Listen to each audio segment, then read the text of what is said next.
Hello and welcome back to World News here on TVP World. I'm Anna Kalczyńska.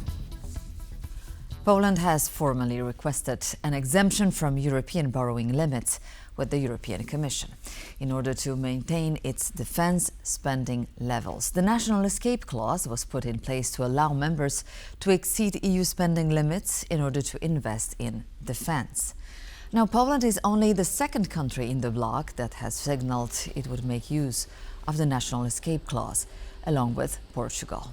It allows countries to raise their defence spending by 1.5% over 4 years without any penalties if it takes countries above the 3% of GDP deficit threshold. The European Commission hopes it will help boost EU defence investments by 650 billion euros. However, EU countries have so far proven to be skittish about increasing their debts. Poland has reached an agreement with the United States to purchase 400 air-to-air missiles in a $1.3 billion deal. The new AIM-120D3 missiles will be used by Poland and other NATO countries with F-35 fighters. The purchase was announced by Polish Defense Minister Władysław Kosiniak-Kamysz on social media platform X. Strategic Cooperation Plus is bearing fruit.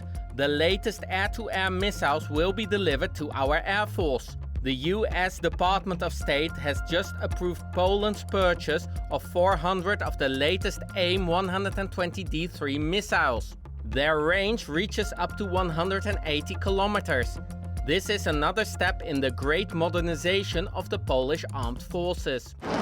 Compared to the previous generations currently in use by the Polish Air Force, the new AMRAAM missiles feature better guidance systems and a significantly increased range. In addition to the missiles, Poland will receive test equipment, encryption devices, spare parts, technical documentation, as well as engineering and training support. Other countries that will receive the missiles include the United Kingdom, the Netherlands and Australia. The Social Democratic Party of Germany has backed a treaty for a coalition with the conservative CDU, CSU. And this paves the way for Friedrich Merz to take office as German Chancellor and to swear in his cabinet ministers. In the vote, which ended on Tuesday just before midnight, 84% of CDP members who took part were in favor of the deal, according to the party. Their approval would enable conservative leader Friedrich Merz to become chancellor on May 6th. The co-leader of SPD, Lars Klingbeil, is set to be named vice-chancellor and finance minister in the new coalition government with CDU-CSU. All cabinet members are to be announced on Monday, May 5th. Manfred Weber was re-elected as European People's Party president during the first day of the ongoing EPP Congress in Valencia. The German politician secured 502 votes in favor, while 61 of his party colleagues voted against him. Weber took the floor in Valencia as the final speaker of the first day of the EPP Congress on Tuesday. During his statement, the German MEP praised the rise of EPP members in Europe, like in Poland and Moldova, and hailed Ursula von der Leyen's re-election as the head of the European Commission. Weber then pointed to his role in enlarging the European People's Party, recalling a trip to Hungary to strike a deal with the TISA party, led by Peter Magyar. The first day of the Congress was co-headlined by Ursula von der Leyen, who spoke about global trade amid uncertainty caused by US President Donald Trump's new tariff policy. US Special Envoy to Ukraine Keith Kellogg said in an interview with Fox News that, quote, Russia is not winning this war. He pointed to the enormous losses in Russian armed forces have sustained while failing to take any of the largest cities of Ukraine. Our Kyiv correspondent Oz Katerji unpacks Kellogg's remarks. Kyiv will be welcoming the words given by US Special Envoy to Ukraine and Russia, Keith Kellogg, in an interview given with Fox News on Tuesday. In the interview, Keith Kellogg dismissed Putin's calls for a 3-day ceasefire on Victory Day, what the Russians call Victory Day, with Keith Kellogg referring to that as absurd. He reiterated Washington's desire to see a 30-day unconditional ceasefire declared between Ukraine and Russia that they hope to extend permanently. Now, Keith Kellogg also said that in his view, in America's view, he does not see Russia winning this war, and that he sees that the Ukrainians are in a good position. And while these words will be welcomed here in Kyiv, the larger question is how much does Keith Kellogg actually represent the views of the White House? While he may be entitled the US Special Envoy to Ukraine and Russia, the man who has actually been leading negotiations with Putin is Steve Witkoff, the US Special Envoy to the Middle East. And Steve Witkoff's comments, particularly around control over those 5 illegally annexed regions of Ukraine that Russia claims ownership of, those words have caused alarm in Kyiv. So it's unclear whether the White House really has the view that Keith Kellogg has, or whether it's more in line with the view expressed by Steve Witkoff. Now, President Zelensky has also released a statement on Wednesday morning following further Russian airstrikes on Ukrainian territory, saying this is why we need pressure on Russia, strong additional sanctions that will work. Pressure, not just words or attempts to convince, must force Russia to cease fire and end the war. It's Oz Chatterjee reporting from Kyiv for TVP World.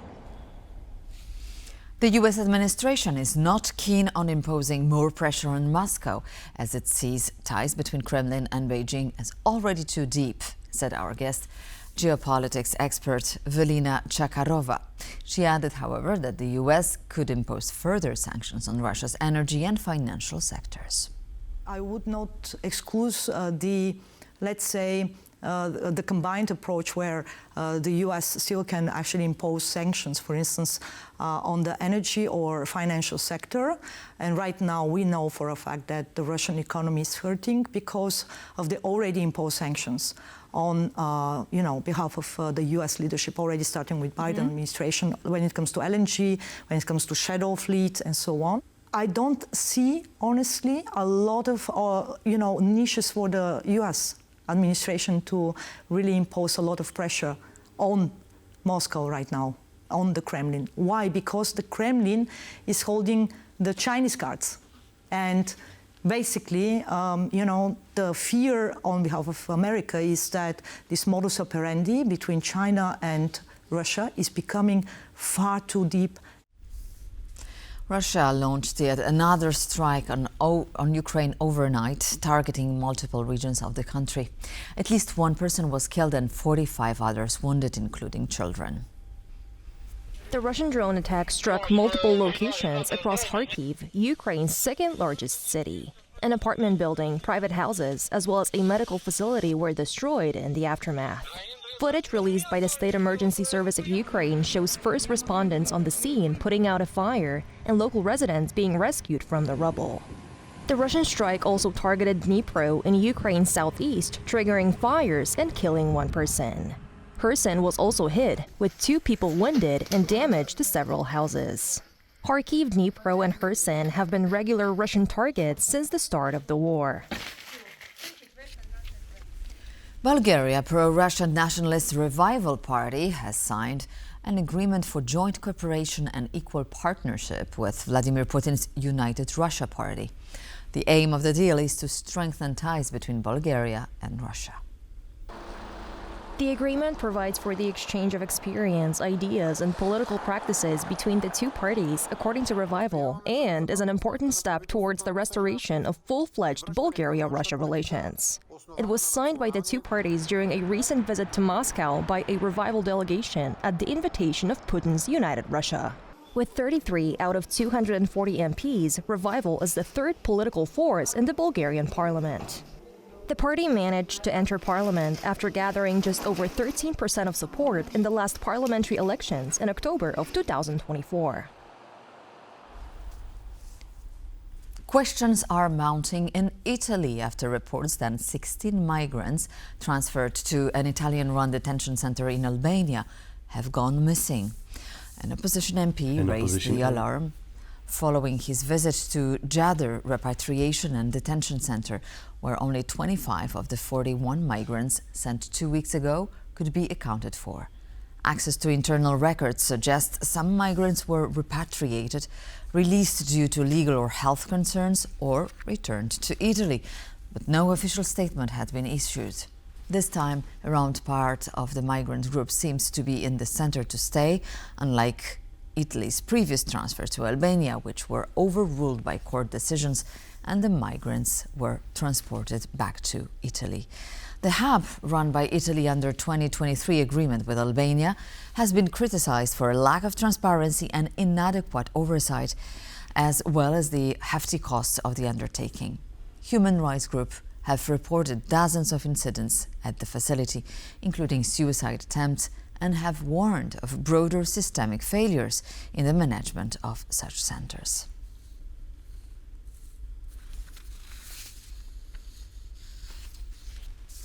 And Paris Saint-Germain took a large step towards this year's Champions League final by defeating Arsenal 1-0 in their away match. An early goal by Ousmane Dembélé, a good display by goalkeeper Gianluigi Donnarumma, gives the Qatari-founded Parisians the advantage for the return.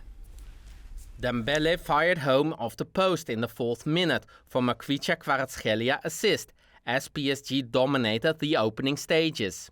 Arsenal did recover and gave a good display of themselves, with Donnarumma having to extend himself to the fullest when faced with a Leandro Trossard shot. Manager Luis Enrique's side held firm for the rest of the match and produced some of the best chances in the final phase of the match. The 1-0 does leave Arsenal with some perspective for the second leg in Paris on May 7th.